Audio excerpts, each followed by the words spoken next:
Hi everyone, so today we are going to solve this problem, evaluate expression. Okay, so the problem statement is very simple. So this is basically vector of string.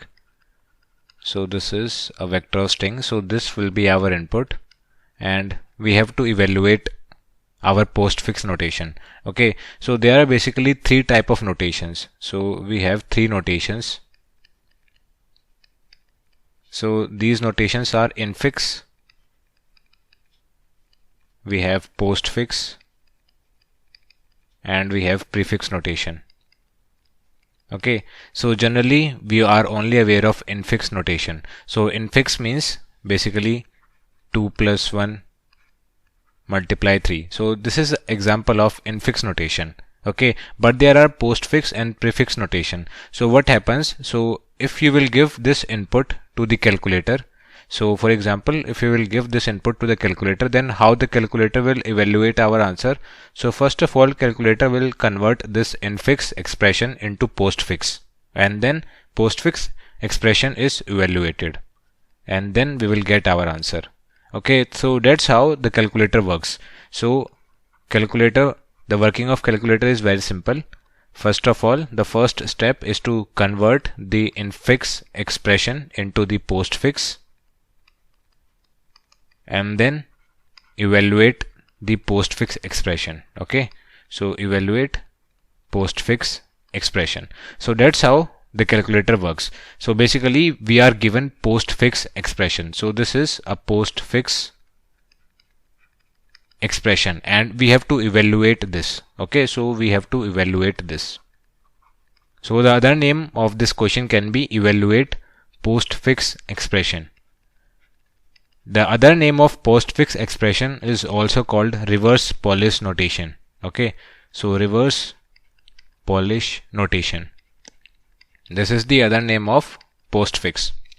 Okay, so basically how we can convert infix to postfix?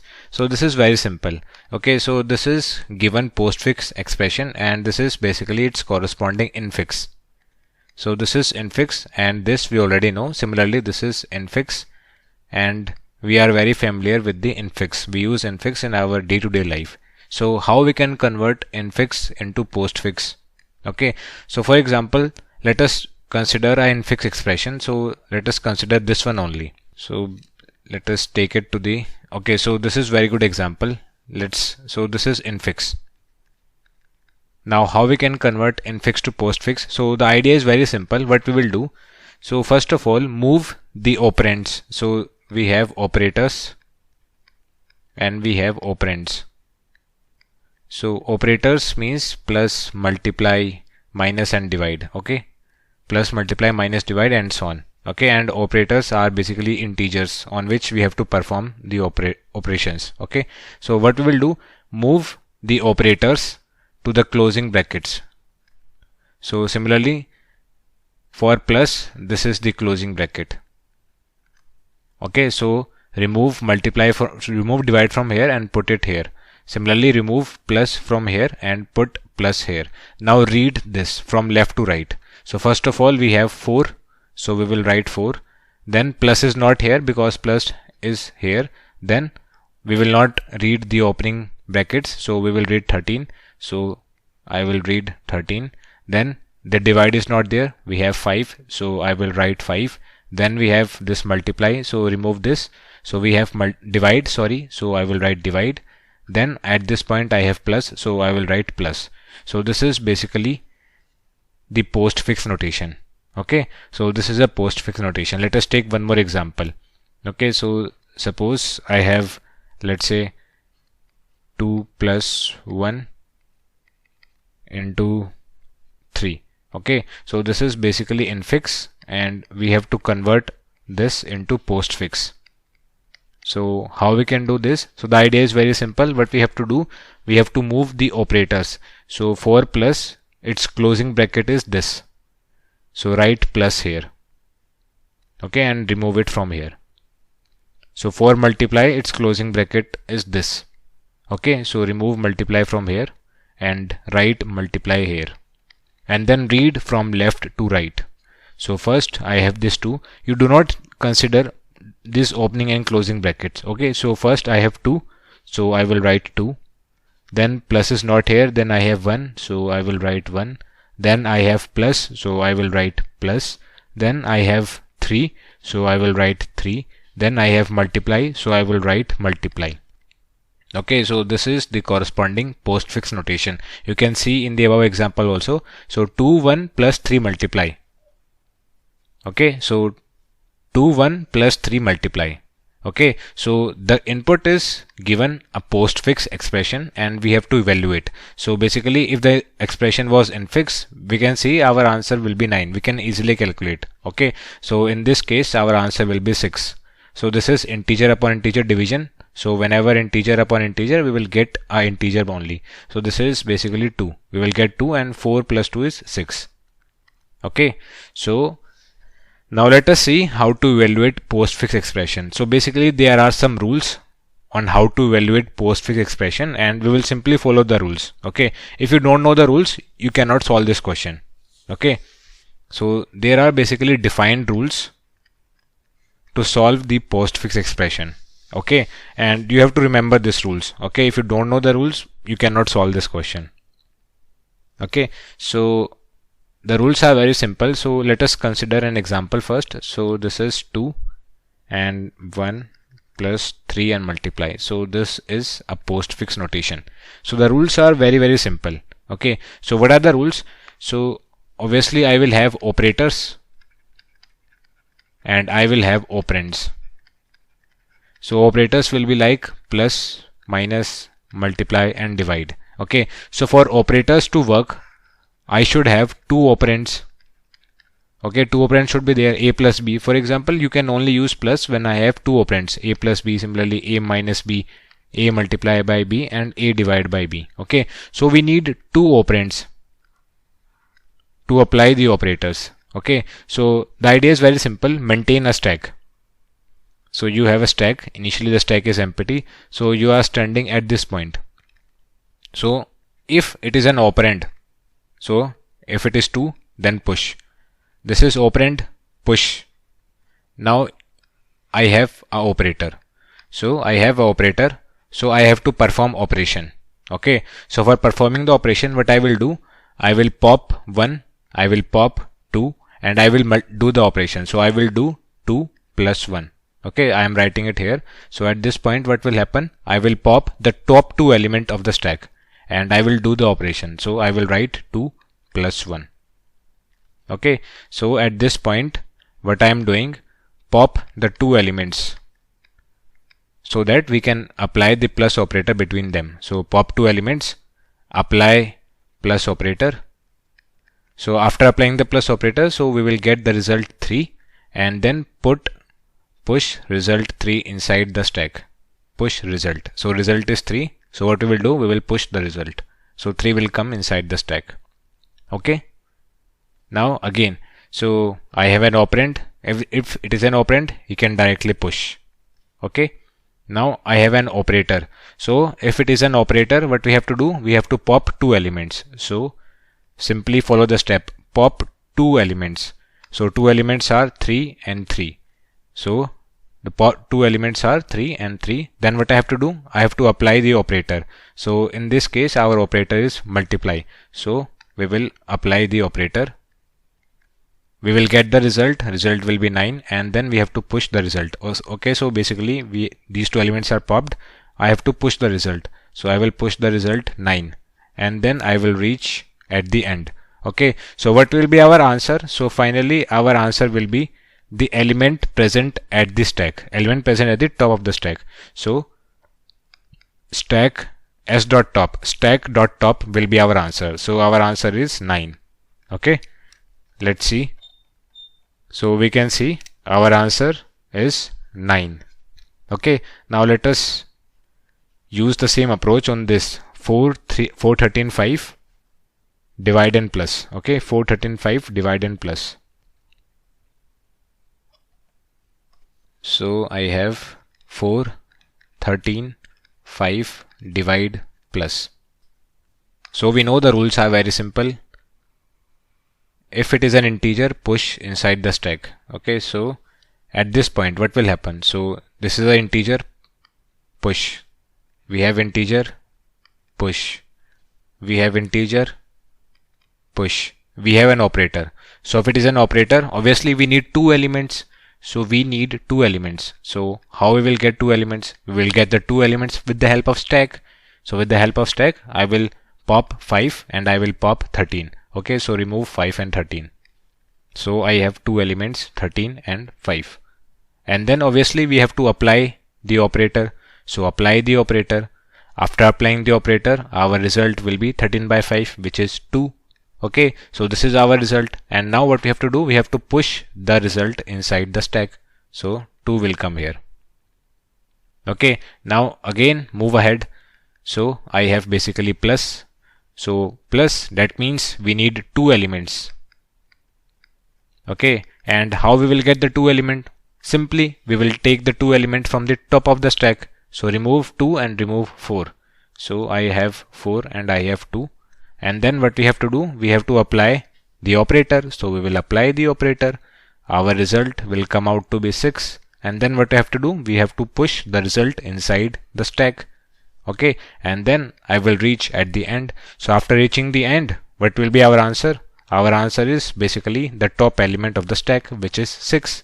Okay, so for this case, our output is 6, and we can see here our output was 6. Okay, so basically our code is working. Our logic is 100% correct.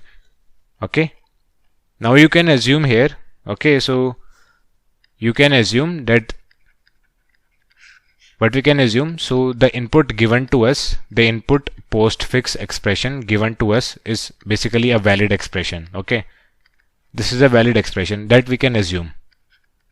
Okay, so now let us write the code. So basically the rules are very simple. So number 1, if it is an operand, if operand, then simply push. Second case, it is operator. So if it is operator, then it is very simple. You need two elements to perform the operation. And how you will get two elements? Simply the top of the stack. Okay, perform the operation. We will perform plus, minus, multiply, divide. So plus, minus, multiply and divide. And then you will get the result. So push the result inside the stack. And finally, what will happen? Finally, our answer basically will be the element. There will be only one element at the end. Okay, so at the end there will be only one element inside the stack, and that element will be our answer. Okay, there will be only one element at the end, and that will be our answer. So our answer is basically the last remaining element of the stack, and we can get that element with the help of stack.top. Okay, now let us write the code. So if you have understood the solution, if you understood the logic, writing code is very easy. So first of all, what we need a stack, and stack of integers basically. Okay, we are storing integer inside the stack. So the name of the stack is st. Now what we have to do, we are simply iterating. So let us iterate. So I equals 0, I less than tokens dot size, and I plus plus. So we are iterating. Okay, now what we have to do, so if the top element is an operand, we will push, and if it is an operator, so if it is an operator, so basically if tokens of I equal plus, or tokens of I equal minus, or tokens of I equal multiply, or tokens of I equal divide.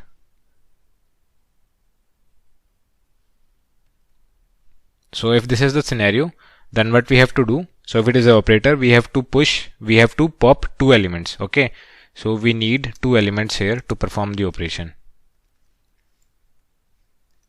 We need two elements. Okay, so now let us get both the elements, and we will get the elements from the stack. So let's name it value 1, which is st.top, and st.pop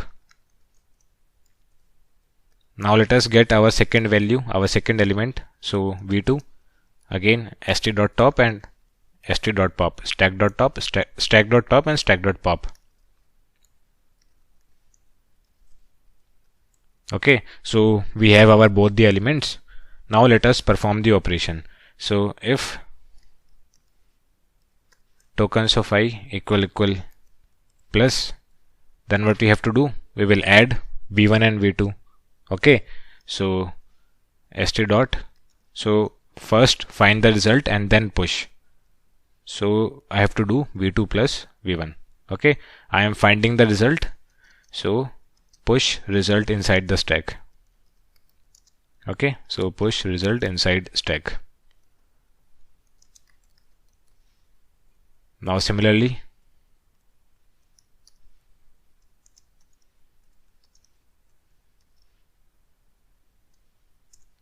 so else if tokens of I is minus, we have subtract operation, so I will do v2 minus v1.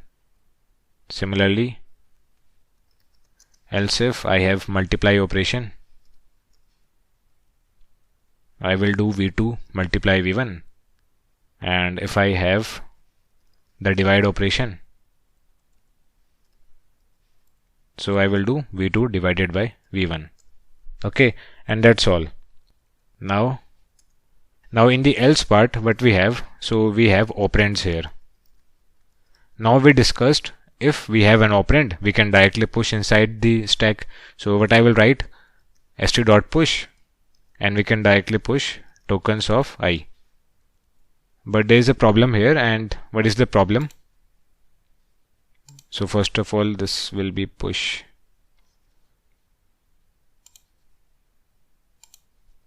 So what is the problem? So basically this stack is of integers. Okay, so I have created stack of integers, and tokens of I is basically a string. Okay, so it is basically a string. For example 13, for example 45, for example 2. Okay, so this is basically a string, and our stack is of integers. So what I have to do, I have to convert the string into integers. Okay, so this is our problem. I have to convert the string into integers so that I can push integer inside the stack. Okay, so basically we do not have to write code for this. We have inbuilt function, and the name of the function is a2oi.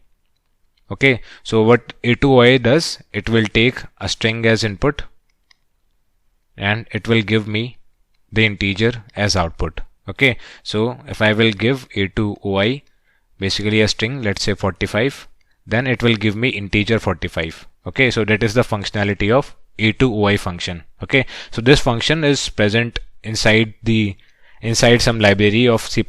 Okay, so this function is already implemented. We do not have to implement this, but there is a problem with this a2oi function. And what is the problem? So the problem is basically very simple. So I am explaining it here.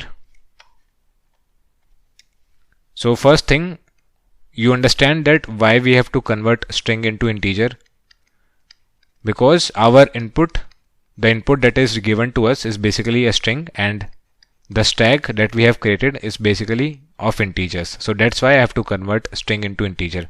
Okay, now the second thing, how to convert string into integer. So I am telling you, we have a function a2oi. I will give a string as input and it will give me the integer value. Simple. But there is again a problem with a2oi function, and the problem with a2oi is, so in C++ there is basically two types of string. Okay, so there are two types of string. So first one is the C style string.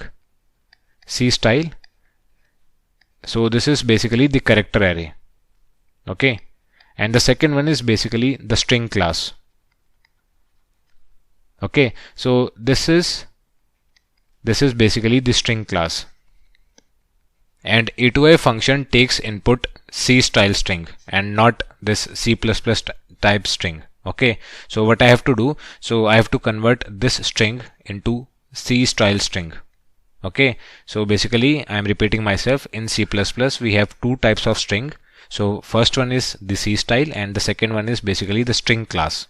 Okay, so here I will write string S. and this is the character array. So A2I function takes input C style string, basically character array type string, and the input which is given to us is basically the second type of string.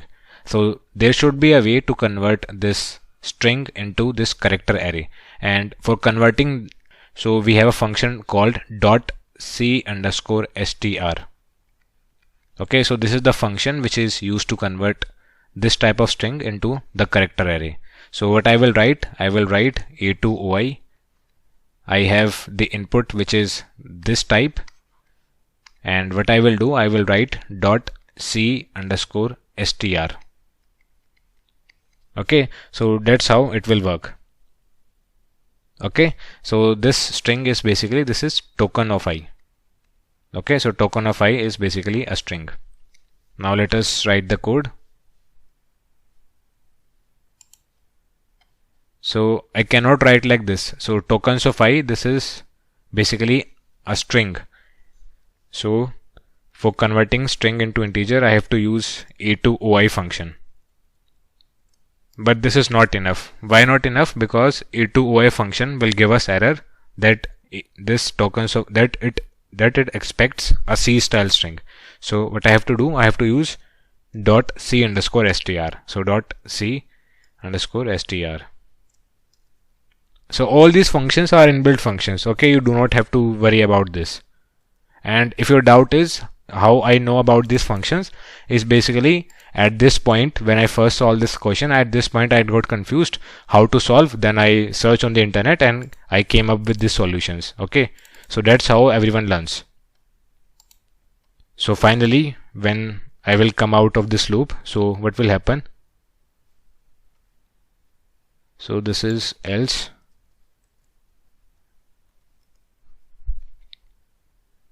Okay, so when I will come out of this loop, so basically I will have only one element inside the stack. So only one element inside the stack, and that will be our answer. So let us return our answer. So return stack.top. Okay, you can see the return type of the function is integer. That's why I have created the stack of integers. Okay, so finally I can write like this, return stack.top. So I think I have done everything correctly. Now let us try to run our code. Okay, so there is some problem with the brackets.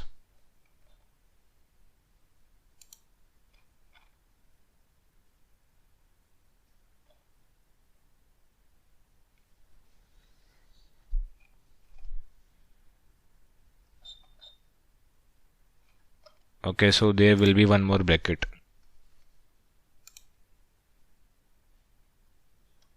Now let us submit our code. Okay, so our code is working fine. So what is the time in the space complexity? Okay, so basically the time complexity, we are just iterating over the array, over the vector string. So time complexity is on, and we are creating a stack. So the space complexity is on. Okay, so this is the time and the space complexity of our solution. Okay, so I hope you understood this code.